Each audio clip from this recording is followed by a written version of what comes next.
This is my male African bullfrog enclosure. It's 48 by 24 by 24. Is it the best enclosure? Is it the best design? I'm going to say no. It's a good design, but it lacks a little bit. And I'm going to get into that because 4 foot by 2 foot by 2 foot, I shouldn't have any issues, right?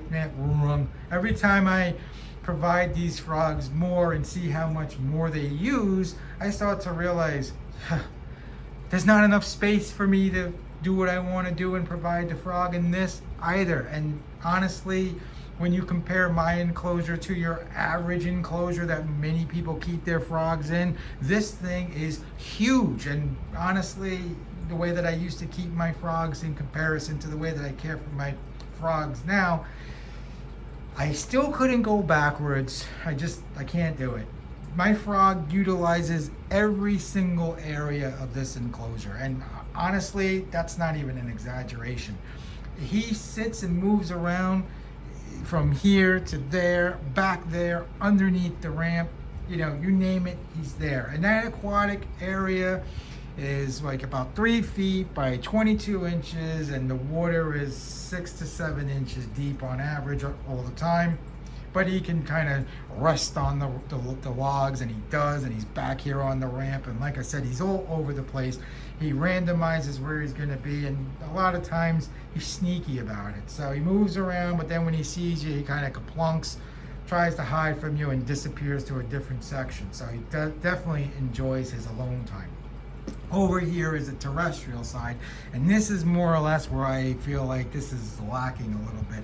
I wish I would have got a 5-foot enclosure so that I could have had another foot of substrate to go to give a little bit more space, because some might say, well, just put a 2-foot and divide this right down the middle. But I just said he uses every bit of that, and if I shrunk it, then he would be using it still, but it would just be a smaller area for him to move around. And in here, it's really cool to watch him go from one side to the other side, and watch how he just stretches his legs way out behind him, and he walks across the bottom or floats across the surface. And you clearly see a 7-inch frog from snout to vent, or from nose to butt, with the legs extended, what's that, 12 inches or whatever the heck it comes out to be with the leg length. So it's a pretty considerable sized frog when he's really stretched out and moving around. And I would never want to go backwards into anything smaller.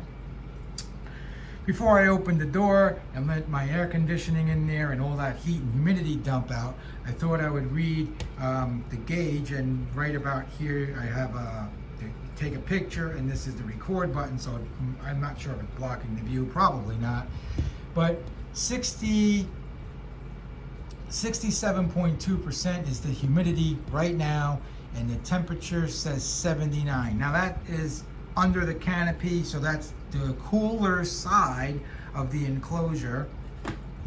And in this general front, right in this area, is the hottest area on the surface. Let's see what we got.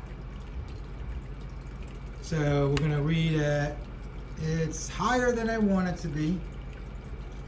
It's at 90 degrees, 89 degrees, right? So it's basically right around 90. It's more than I want. And back there under the canopy is 77 on the surface, and the gauge is saying 79. It's a little higher. And if he burrows into the substrate, it gets cooler, closer to room temperature. And my home is always around 75, 74 degrees. And believe me, if I probe it,